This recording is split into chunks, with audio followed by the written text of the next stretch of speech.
On va parler aujourd'hui de la transmutation.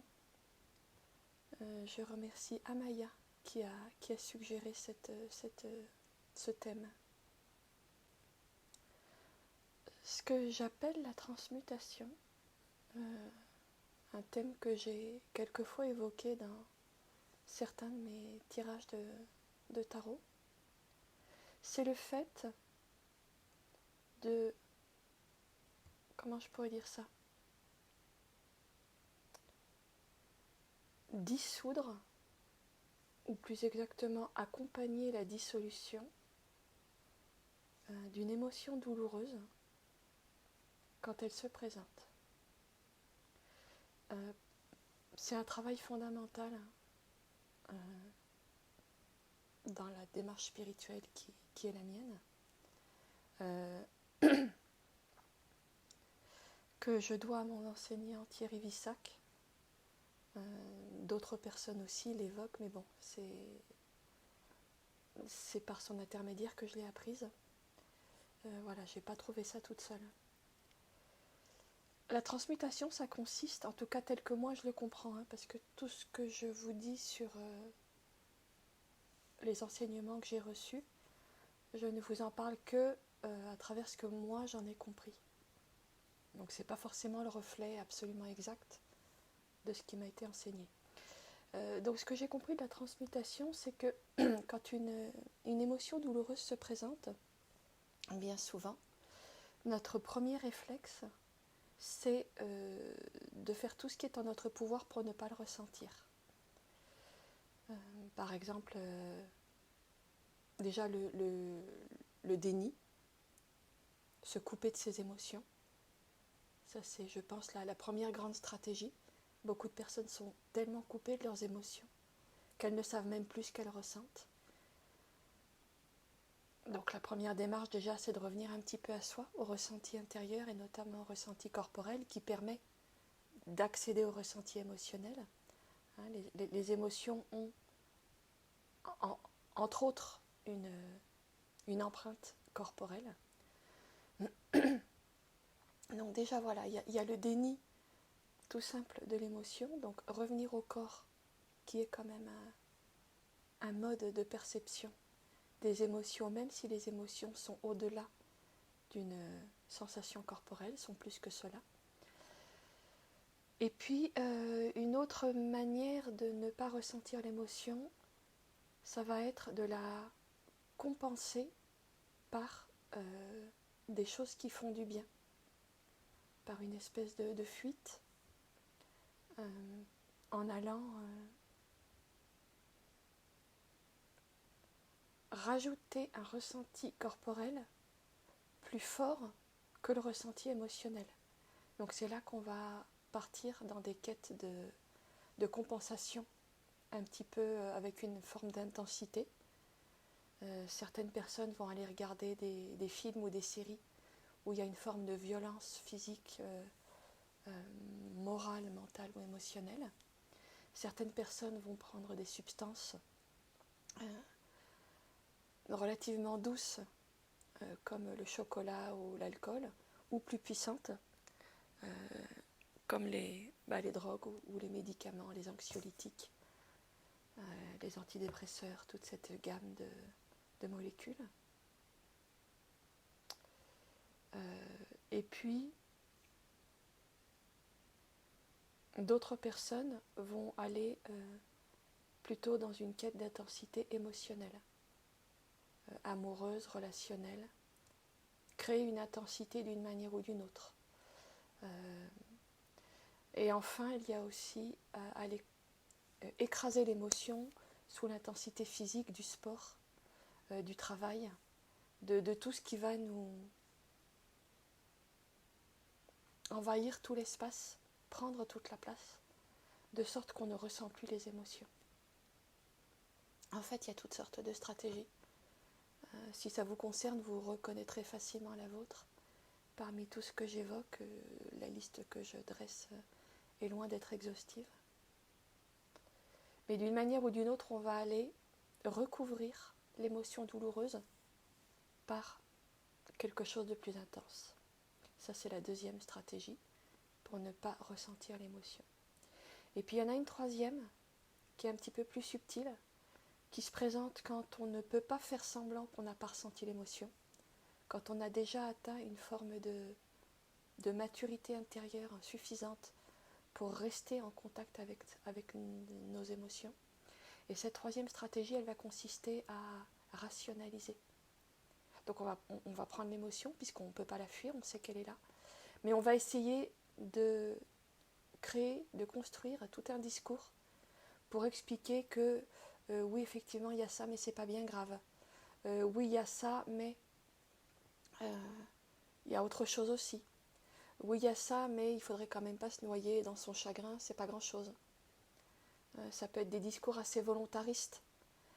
Par exemple, de ne pas s'attarder à ressentir une tristesse parce que il y a des gens plus malheureux que nous. Ou de ne pas ressentir une colère parce que c'est pas spirituel.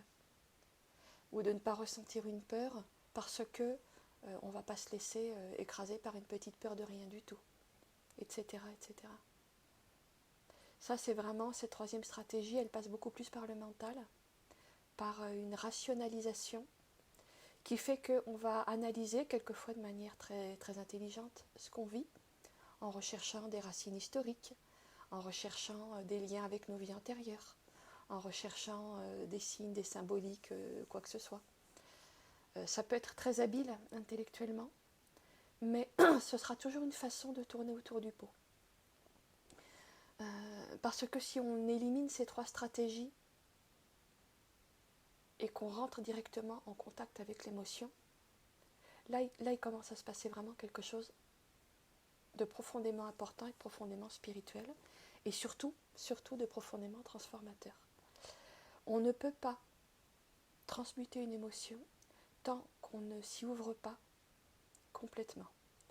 Donc c'est là que j'en arrive au cœur de la transmutation. Une fois qu'on a repéré et mis un terme à nos stratégies d'évitement de nos émotions, les trois stratégies que je viens d'évoquer, le cœur du travail, après, ça va être de rester avec, de dire ok, il y a la peur, la tristesse, la colère ou quoi que ce soit d'autre. Ça peut être la jalousie, ça peut être la déception, ça peut être toutes sortes de choses en fait. Un mécontentement, quel qu'il soit, une insatisfaction, une frustration, un ennui, quoi que ce soit. On reste avec. Quand on se sent humilié, quand on se sent rejeté, quand on se sent insignifiant ou inexistant, quand on se sent abandonné, quand on se sent trahi. Ça, c'est vraiment des émotions très fortes. Et juste dire, voilà, il est en train de se passer cela. Et rester immobile, mais vraiment, je veux dire physiquement rester immobile, et se laisser traverser jusque dans son ressenti physique, vraiment physiologique, par l'émotion. Un peu comme un arbre qui se laisserait traverser par la tempête. Hein, ça fait plier les branches, ça fait bouger les feuilles, ça fait tomber tout le bois mort. Ça peut être vraiment fort. Mais bon, on pourrait trouver d'autres images. Hein. J'ai souvent eu celle-là, c'est pour ça que je vous la propose. Je trouve qu'elle est relativement parlante.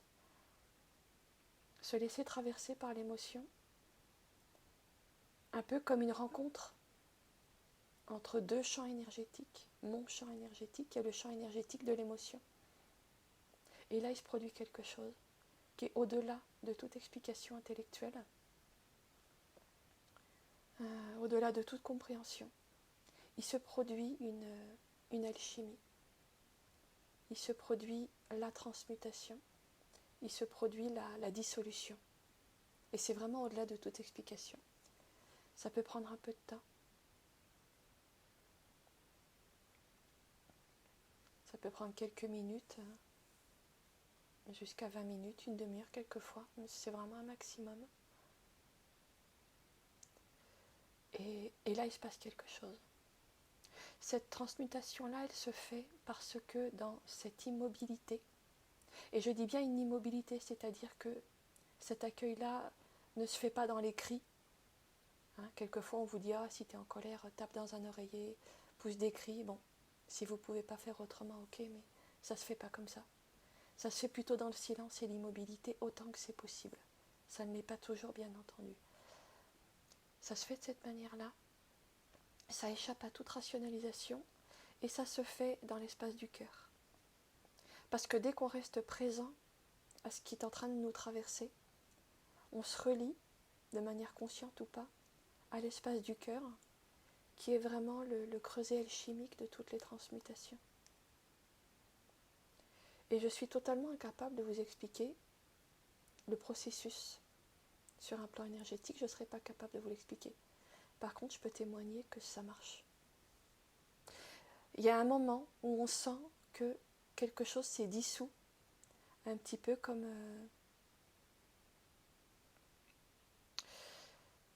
j'allais dire comme un sucre dans de l'eau, mais c'est même pas ça, parce que quand vous buvez l'eau, il reste un goût sucré. Alors que là, il n'en reste rien en fait quand c'est dissous. Comme un papier qu'on a fait brûler dans le feu. Je vais rester sur une analogie avec le feu parce que je ressens que cette œuvre alchimique de transmutation, elle est vraiment liée à l'énergie du feu. Beaucoup plus qu'à l'énergie de l'eau ou de l'air. Hein, j'ai évoqué l'image de la tempête qui traverse un arbre et c'est pas complètement faux. Mais si je devais symboliser cette transmutation dont je suis en train de vous parler avec un élément, plus que n'importe quel autre, ce serait l'élément feu. Il y a quelque chose qui est consumé. Et on peut ressentir une brûlure d'ailleurs. On peut ressentir en soi que ça brûle.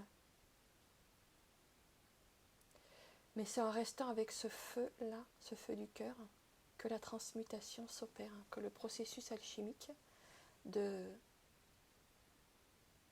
je ne sais pas si le mot existe, de consommation s'opère. Et ce qui se passe, c'est que on va le faire une fois, 2 fois, 3 fois. Alors quelquefois au début on n'y arrive pas, c'est pas grave. Il faut continuer, chaque fois que ça se présente.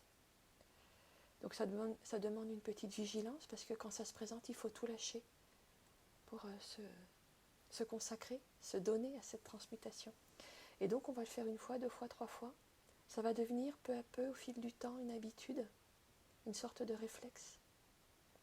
Et ce qui se produit, c'est qu'à force de le faire, en tout cas moi je peux en témoigner parce que ça fait plusieurs années que c'est une pratique. Une fois de plus, j'y arrive pas toujours, mais c'est quand même un réflexe en tout cas d'essayer.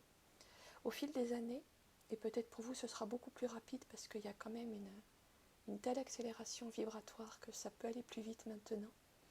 Au fil des années, au fil des mois, des semaines ou des jours, selon le temps que ça prendra pour vous. Et surtout, n'en faites pas un défi, hein. On s'en fout du temps que ça prend. Il va se produire ce que j'appellerais un état transmutatoire permanent. C'est-à-dire que presque en permanence, il y a cet espace du cœur qui est présent, en ouverture ou prêt à s'ouvrir à la moindre, entre guillemets, alerte. Et quand je dis alerte, c'est pas dans un sens où on serait en danger, à la moindre, au moindre signe qu'il y a quelque chose qui demande à être accueilli et transmuté. Et donc au fil du temps, la transmutation, elle devient un peu comme j'allais dire une seconde nature, mais en fait c'est peut-être plutôt une première nature, un retour à une nature fondamentale, de disponibilité à tout ce qui se présente. Je prétends pas du tout vivre ça en permanence, mais le fait est que je m'en approche par cette pratique un petit peu régulière, un petit peu assidue, même si je suis loin d'être une bonne élève spirituelle. Il y en a de bien meilleurs que moi, mais je peux témoigner que cette vigilance paisible, elle s'installe au fil du temps, au fil des mois, elle s'installe. Et c'est ce qui va vous arriver aussi. Je pense que si vous n'avez pas encore décroché de cette vidéo, qui a priori n'est pas spécialement passionnante. Si ce que je vous dis vous parle, c'est ce qui va se produire pour vous. C'est peut-être déjà le cas. Et si ça l'est, merci à vous de le faire, parce que plus on est nombreux à le faire, plus on élève le taux vibratoire du collectif humain, et puis on accompagne le basculement de conscience de l'humanité. Voilà, j'espère avoir répondu à la question qui m'était posée. Et c'est vrai que c'est une question essentielle. Je l'avais un petit peu zappée quand quand j'ai commencé à dresser la liste des points que j'avais envie d'aborder. Voilà, j'espère que ça vous aura donné des clés. Je vous remercie, je vous dis à demain.